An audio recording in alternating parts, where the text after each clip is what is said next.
Hello friends, I am economist अवशेष यादव और आप सभी का मेरी यूट्यूब चैनल अवशेष इकोनॉमिक्स क्लासेस में स्वागत है। अवशेष इकोनॉमिक्स क्लासेस मेरे यूट्यूब चैनल का नाम है, जिसमें आपको मैं कंटेंट देता रहता हूँ यूजीसी नेट के पॉइंट ऑफ व्यू से इकोनॉमिक्स से रिलेटेड क्वेश्चंस जो कि एग्ज़ाम में बहुत ही महत्वपूर्ण होते हैं। और ये टॉपिक जो मैं एक्सप्लेन करता हूँ उसको बहुत ही सरल तरीके से और ये ऐसा करता हूँ ताकि आपको अच्छे से समझ में आए और आप आने वाले एग्ज़ाम में जितने भी क्वेश्चंस हैं उसको इससे पूछे गए क्वेश्चंस आप अच्छे से पुटअप कर सकें। यही मेरा प्रयास रहता है। और आज का जो टॉपिक है मैं आपको लेकर आया हूँ वो है फॉरेन एक्सचेंज रेट। मैं पिछली वीडियोस में पढ़ाया था, अगर आपने नहीं देखा है तो देख लीजिएगा कि फॉरेन एक्सचेंज रेट क्या होता है। आज मैं थ्योरीज इसका शुरू करने जा रहा हूँ, जिसमें पहली थ्योरी है ये वाला, द मिंट पैरिटी थ्योरी। इसका ये गोल्ड स्टैंडर्ड थ्योरी पर, गोल्ड स्टैंडर्ड जो एक्सचेंज रेट है उस पर आधारित है। इसके बारे में आज मैं आप सबको पढ़ाऊंगा। इसमें 3 थ्योरीज मेन थी जिसमें आपको मैंने बताया था। एक पहला ये था मिंट पैरिटी थ्योरी जो गोल्ड स्टैंडर्ड पर आधारित है। दूसरा था PPT purchasing PPP model, PPT theory जिसको गुस्टाव कॉसल ने दिया था, जिसको कहते हैं परचेजिंग पावर पैरिटी थ्योरी। और तीसरा था BOP balance of payment theory.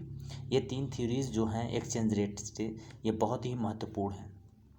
चलिए इन सबको मैं आगे एक्सप्लेन करके आज आपको मैं ये थ्योरी बताने जा रहा हूँ, जिसका पहला ये है द मिंट पैरिटी थ्योरी। चलिए देखिए क्या होता है मिंट पैरिटी थ्योरी। क्या होता है मिंट पैरिटी? मतलब होता है कि यहाँ पर देखिए मैं दिखा रहा हूँ, mint parity theory is associated with the working of the international gold standard. यानी ये जो थ्योरी है ये इंटरनेशनल गोल्ड स्टैंडर्ड पर आधारित है। ये थ्योरी जो मिंट पैरिटी थ्योरी है गोल्ड स्टैंडर्ड पर आधारित है। गोल्ड स्टैंडर्ड क्या होता है यहाँ पर आप देख सकते हैं। Under the gold standard system क्या होता है, जो करेंसी होता है यूज़ किया जाता है, currency is use to make the gold, या तो वो गोल्ड का बना होता है या और convertible into gold at the fix rate. या तो आपका जो पैसा है जो आपके कंट्री का, वो पैसा या तो गोल्ड का बना होता है, या तो आपका जो गोल्ड में वो आपकी जो करेंसी है वो गोल्ड में फिक्स रेट पर क्या होती है, एक्सचेंजेबल होती है। तो ये इसे कहा जाता है हमारा मिंट पैरिटी, कि जब आपकी करेंसी या तो गोल्ड स्टैंडर्ड हो या तो आपकी करेंसी गोल्ड में कन्वर्टिबल हो एक फिक्स रेट पर, तब आपकी जो करेंसी है उसको कहा जाता है गोल्ड स्टैंडर्ड। और इसको आप दूसरे भाषा में कह सकते हैं कि value of currency unit was defined in terms of certain weight of gold.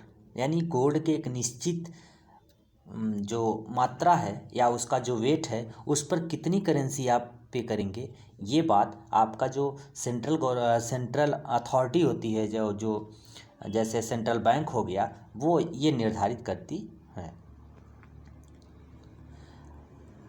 यही है आपका that is so many grains of gold to रूपी।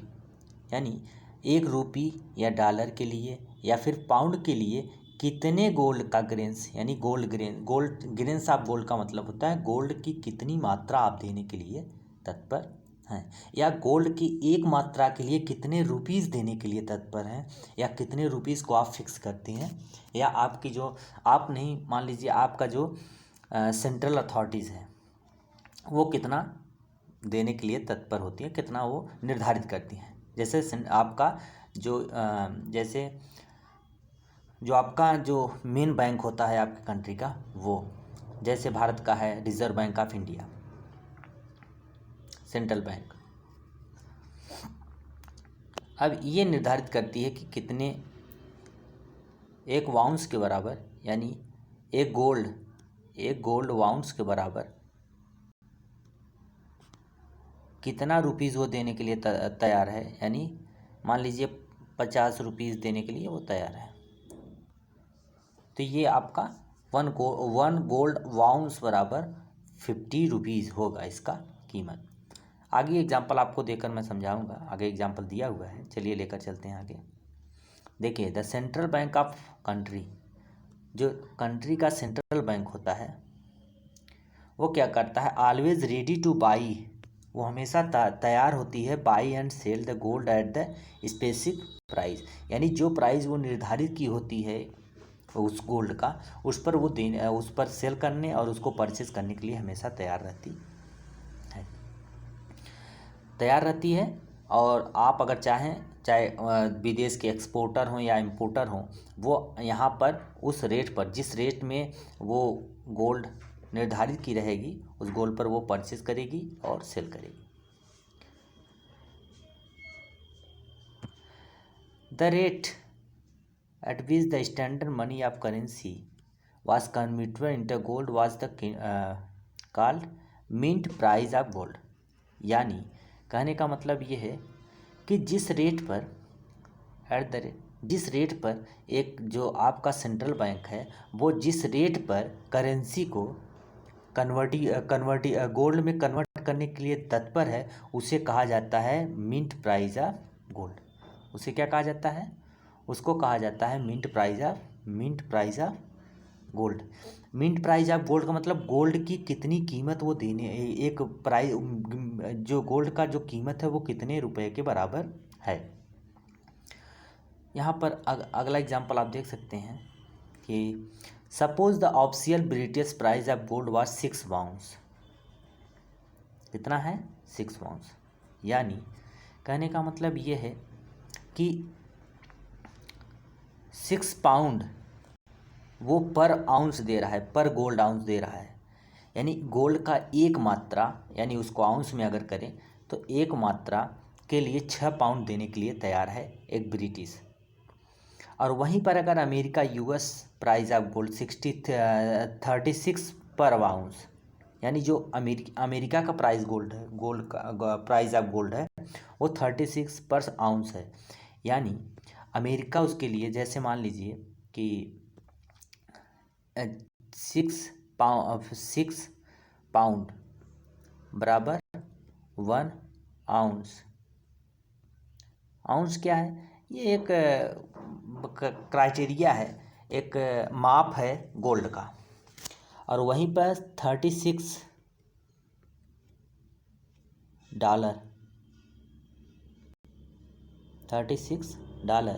बराबर 1 आउंस। यानी आउंस क्या है, जो मैं बताया आपको कि ये गोल्ड की मात्रा है, उसको मापने का एक पैमाना है। तो यहाँ पर अगर गोल्ड यानी $36 बराबर 1 आउंस, यहाँ 6 पाउंड बराबर 1 आउंस, 6 पाउंड बराबर 1 आउंस। यानी जो अगर हम यानी जो ब्रिटिश का जो सेंट्रल बैंक है वो कितना पर निर्धारित किया है कि 1 आउंस के लिए वो 6 पाउंड देगी। वहीं पर जो यूएसए का जो सेंट्रल बैंक है वो $36 देकर 1 आउंस खरीदेगी या बेचेगी। अब इसका क्या मतलब हुआ, इसका मतलब ये हुआ कि अगर हमारा जो उसका प्राइस होगा वो अगर वहाँ का, जैसे मान लीजिए पाउंड, अब पाउंड और अगर डॉलर की बात की जाए, यूएस डॉलर की बात की जाए, इसका एक्सचेंज रेट क्या होगा, तो इसके बीच एक्सचेंज रेट कैसे होगा, they were the mint price of the gold in the respective countries. यानी रेस्पेक्टिव कंट्रीज यानी जो भी कंट्रीज है उसके क्या है, मिंट प्राइस है। The exchange rate between dollar and pound would be fixed as the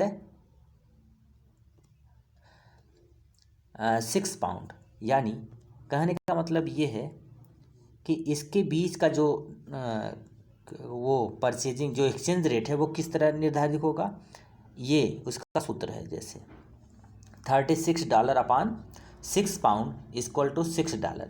कहने का मतलब ये है कि 1 पाउंड देकर वो $6 खरीद सकता है।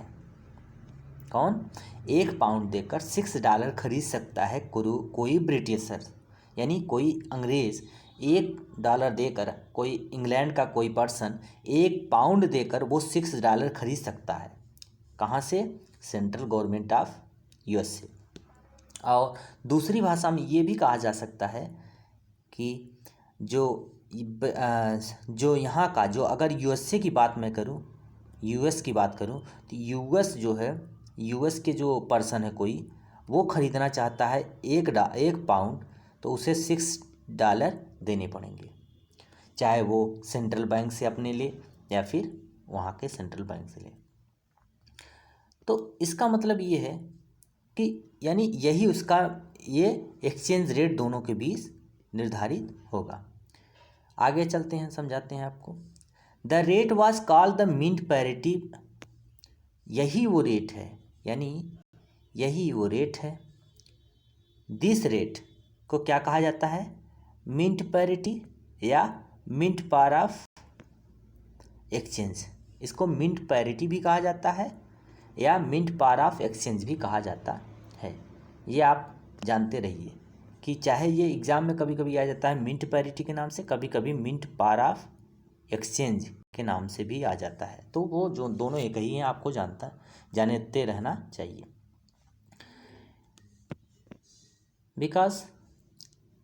Because it was based on the mint price of gold. ये ऐसा क्यों कहा जाता है? मिंट पैरिटी क्यों कहा जाता है या मिंट पार ऑफ एक्सचेंज क्यों कहा जाता है? क्योंकि ये गोल्ड के प्राइस में निर्धारित होता है। यानी आपका जो मनी है, जो आपका रुपया है या जो आपका कोई भी रुपया है, वो किस में निर्धारित होगा? वो आपका गोल्ड में निर्धारित है, गोल्ड के प्राइस में निर्धारित है, इसलिए उसको मिंट प्राइस ऑफ गोल्ड में निर्धारित है, यानी गोल्ड की कीमत में निर्धारित है, इसलिए उसको मिंट पैरिटी या मिंट पार ऑफ एक्सचेंज कहा जाता है। अब देखिए, under the gold standard normal और basic rate of exchange was equal to the ratio between the mint par values. यानी कहने का मतलब ये है कि जो इसके बीच का जो रेशियो है, यही आपका है इसके मिंट पार वैल्यूज़ के नाम से, यानी यही एक्सचेंज रेट है। यानी दोनों देशों के बीच अगर बात हो तो ये उसका एक्सचेंज रेट है। ये यूएसए के पॉइंट ऑफ व्यू से है, और वहीं पर ब्रिटिश के पॉइंट ऑफ व्यू से हो जाएगा डॉलर अपान पाउंड अपान डॉलर। ये ब्रिटिश के पॉइंट ऑफ व्यू से हो जाएगा। उसी को चेंज कर दीजिए बस। यानी जिस देश का एक्सचेंज रेट आपको पता करना है उसको ऊपर कर दीजिए। यहाँ पर दिखाइए, ये किसके बीच है? ये यूएसए के पॉइंट ऑफ व्यू से, यूएस के पॉइंट ऑफ व्यू से है ये वाला एक्सचेंज रेट। और वहीं का अगर ब्रिटिश के पॉइंट ऑफ व्यू से लिखा जाए तो इसी को इससे उल्टा कर दीजिए आप। केवल डॉलर, ये जो पाउंड है ये ऊपर कर दीजिए और जो डॉलर है उसको नीचे कर दीजिए। हो गया ब्रिटिश पॉइंट ऑफ व्यू से। चलिए आगे मैं आपको समझाता हूँ।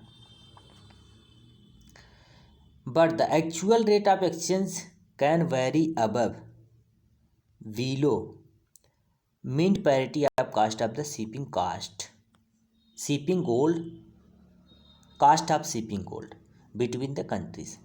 यानी जो मिंट पैरिटी है ये तो नॉमिनल रेट है, यानी जो ये वाला है ये नॉमिनल रेट है, लेकिन नॉमिनल रेट जो है उसका एक्चुअल रेट जो एक्सचेंज का है वो वैरी कर सकता है।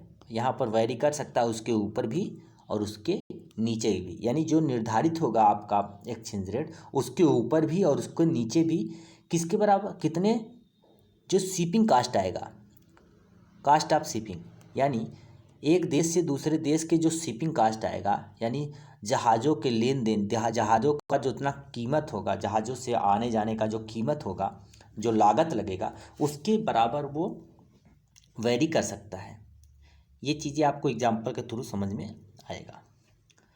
Suppose the shipping cost of gold from the USA to Britain, यानी 3 पाउंड्स। यानी अगर आप यूएसए से ब्रिटेन जा रहे हैं और फिर वहाँ के लिए आपको 3 पाउंड्स कास्ट पड़ रहा है, 3 पाउंड्स कास्ट पड़ रहा है। तो आपका क्या होगा एक्सचेंज रेट, चलिए आगे दिखाता हूँ। तो ये आपका क्या होगा, द यूएसए इम्पोर्टर्स जो होंगे वो उसको 6 पर डॉलर तो देंगे ही ये 1 पाउंड के लिए, लेकिन 3 पाउंड्स और देंगे, यानी जो एक डॉलर 1 पाउंड के लिए 6 पॉइंट, यहाँ पर आप कह सकते हैं कि उसका कीमत टोटल कितना होगा, उसका टोटल कीमत ये हुआ $6.03, ये उसका कीमत हुआ। यानी इसको ऐसे लिख सकते हैं कि इसको लिख सकते हैं आप थोड़े स्पष्ट भाषा में, $6.03 इज इक्वल टू 1 पाउंड। आप इसको देख लीजिए, समझ लीजिए, यही इसका मेन एक्सचेंज रेट होगा। ये क्या है, इसका इंपोर्ट एक्सचेंज रेट है। अभी आगे आपको दिखाऊंगा फिगर के through. This could be the exchange between the USA exporter, यानी यूएसए का जो एक्सपोर्टर होगा वो ये उसका पॉइंट होगा, अपर स्पेसिफिक पॉइंट, एक्सपोर्टर का अपर स्पेसिफिक पॉइंट है, ये एक्सपोर्टर का पॉइंट है, यानी 6.03 पाउंड डॉलर बराबर 1 पाउंड, ये किसका है, एक्सपोर्टर के पॉइंट ऑफ व्यू से। वहीं पर इंपोर्टर्स का दूसरा हो जाएगा। Now the USA importers will pay more than 6 pound to 1 beat, यानी जो यूएसए का जो इंपोर्टर्स है वो ज़्यादा नहीं पे करेगा, यानी 6.03 पर डॉलर पर पाउंड के से ज़्यादा वो कभी पे नहीं करेगा। क्योंकि अगर वो क्या करेगा, अगर वो ये कीमत अगर वो पे करता है 1 पाउंड के लिए, तो 1 पाउंड में वो इतना पे करेगा, तो वो उसका शिपिंग कास्ट प्लस वहाँ के जो वस्तुएं हैं वहाँ से वो ख़रीद कर ला सकता है। लेकिन अगर वहाँ के जो इम्पोर्टर्स हैं इसके एक्सपोर्टर से ज़्यादा पैसे मांगने लगें, जो वस्तुओं का एक्सपोर्ट करते हैं, तो वो क्या करेगा, वो कुछ नहीं करेगा। वो सीधी सी बात है कि वहाँ के जो सेंट्रल बैंक है, वहाँ का जो सेंट्रल बैंक है उससे क्या करेगा, $6 देकर 1 पाउंड खरीद लेगा। 1 पाउंड खरीद कर उसे पर शिपिंग के हिसाब से 3 पाउंड्स का उसे कास्ट दे देगा। 3 पाउंड्स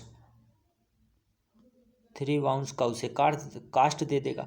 3 पाउंड्स का कास्ट देने के बाद वहीं से वो डॉलर में नहीं पाउंड में खरीदेगा वस्तुएं, और पाउंड में खरीदने के बाद वहाँ के जो उसका मिन पैरिटी वैल्यू ऑफ गोल्ड है उसके हिसाब से उसको कास्ट दे देगा। वो वहाँ से वस्तुएं खरीद कर अपने देश ले आया जा सकता है। इसलिए वो उससे ज़्यादा वहाँ से उनको पैसे नहीं पे करेगा। Because he can buy 6 worth of the gold, यानी $6 के वर्थ ऑफ द गोल्ड को वो खरीद सकता है यूएस ट्रेजरी से, यानी अपने देश के ट्रेजरी से, अपने देश के यानी सेंट्रल जो बैंक है वहाँ का यूएसए का, वो वहाँ से खरीद सकता है। और उसको शिपिंग कास्ट ब्रिटेन के जो एक्सपोर्टर है उसको 3 पाउंड्स के हिसाब से दे देंगे, उसको पे कर देगा, तो उसका प्रॉफिट ही होगा। अगर उससे ज़्यादा क्यों दे वो, जब वो उसको कहीं दूसरी जगह से मिल जा रहा है गोल्ड, तो इसीलिए वो नहीं देगा। Similarly the exchange rate of the pound can not fall $5.97 in the case of the surplus in the BOP USA BOPs, यानी यूएसए के बैलेंस ऑफ पेमेंट्स अगर सरप्लस में है, तो अगर वो इंपोर्ट करना चाहता है, वो गोल्ड को अपने जैसे डॉलर को बेचना चाहता है और पाउंड्स खरीदना चाहता है, तो वो क्या करेगा, वो इससे कम दामों पर नहीं बेचेगा। वो डॉलर को, जो डॉलर है उसे इससे कम दाम पर नहीं देगा। यानी इंपोर्ट अगर करेगा डॉलर का तो उससे कम से कम उसे प्राप्त होगा, तभी वो इंपोर्ट करेगा वहाँ के लोगों को। नहीं तो वो अपने वहाँ के इम्पोर्टर्स को दे देगा। यूएस जो ब्रिटेन के इम्पोर्टर्स हैं उनको वो दे देगा यहाँ पर। अब देखिए 10 द एक्सचेंज रेट। अब इस प्रकार आप देख सकते हैं कि जो एक्सचेंज रेट है वो यहाँ पर क्या है, ये है of $5.97 to 1 pound is the USA gold importers. जो यूएसए का गोल्ड इम्पोर्टर्स हैं वो क्या करेंगे, points are lower specific point, ये इसका लोअर स्पेसिफिक पॉइंट है। यानी यहाँ पर आप देख सकते हैं कि आप चित्र के माध्यम से देख सकते हैं कि ये देखिए कि आप यहाँ पर देखिए ये इसका एक्सपोर्ट के पॉइंट ऑफ व्यू से है। इसको फिगर को आप याद कर लीजिएगा, समझ में आ जाएगा। ये इसका लोअर पॉइंट है, ये इसका अपर स्पेसिफिक पॉइंट है जो $6.03 पाउंड है, डॉलर है, और यहाँ पर $5.97 है। यानी ये इम्पोर्टर्स हैं, गोल्ड इम्पोर्टर्स पॉइंट है, ये गोल्ड एक्सपोर्टर पॉइंट्स है। यानी गोल्ड को अगर वो एक्सपोर्ट करता है तो इतने पर देगा, और गोल्ड को इंपोर्ट करता है तो इतने पर करेगा, क्योंकि उसे वो इंपोर्ट अगर गोल्ड को करता है, अगर वो इतना, क्योंकि उसको 3 बाउंस वो लगेगा, वहाँ के शिपिंग कास्ट लगेगा। तो जब शिपिंग कास्ट उसका 3 बाउंस लगेगा तो क्या होगा, देखिए ये 3 बाउंस, इसको 0.3 अगर हम जोड़ देते हैं इसमें तो आपका हो जाता है $6 $6 हो जाएगा। और यहीं पर यहाँ पर 3 बाउंस घटा देते हैं, 0.3 अगर हम घटा देते हैं तो भी यहाँ हो जाता है $6। तो यानी यहाँ का जो इंपोर्ट करेगा, क्योंकि इंपोर्ट अगर वो करता है इतने डॉलर पर, तो वो ये जो डॉलर का जो अधिक कीमत वहाँ पर वो लिया है, जो वहाँ से लिया है, जो दिया है, वो यहाँ पर शिपिंग कास्ट के बराबर जब वो अपने देश लाएगा तो उसको इतना शिपिंग कास्ट देना पड़ेगा। और वहीं पर वो क्या करेगा, जब इंपोर्ट करेगा तो इतना उसको ज़्यादा मिलेगा। ये प्लस है और यहाँ पर माइनस है। ठीक, यहाँ पर आपको, मुझे लगता है आपको समझ में आ गया होगा। अब यहाँ पर इसके अजम्पशंस देख लीजिए। पहला अजम्पशंस है the price of gold is fixed by country in terms of its currency. यानी जो गोल्ड की प्राइस है वो उसके करेंसी में फिक्स होगा। दूसरा क्या है, it buys and sell gold in the any amount at that price. वो उस कीमत पर, यानी जिस कीमत पर वो निर्धारित किया है उस कीमत पर वो जितनी भी गोल्ड कोई चाहे खरीद सकता है और बेच सकता है, कोई भी चाहे उससे खरीद सकता है और वो उसी की कीमत पर खरीदेगा और बेचेगा। और तीसरा जो है वो ये है कि गोल्ड स्टैंडर्ड करेंसी और paper currency is pegged in the gold at the fix rate.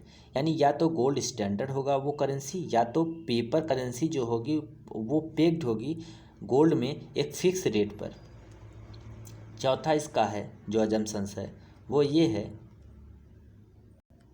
क्या है, ये वाला चौथा, उसका अजम्पशंस क्या है, it's price level varies directly with its money supply.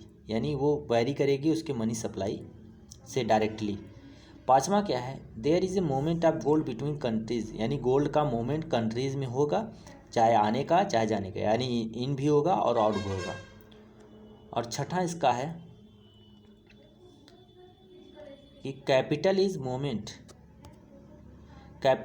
Mobile between countries. Capital is mobile between countries. Capital is mobile with in countries, यानी countries के बीच जो कैपिटल है वो पूरी तरह से मोबाइल है। और वहीं पर जो लास्ट है इसका क्या है, लास्ट है the adjustment mechanism is automatically. जो एडजस्टमेंट मैकेनिज्म है वो अपने आप होगा। ये इसकी थ्योरीज है।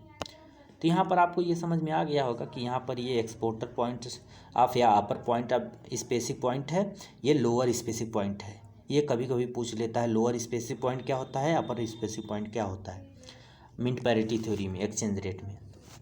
चलिए आज के लिए बस इतना ही। धन्यवाद।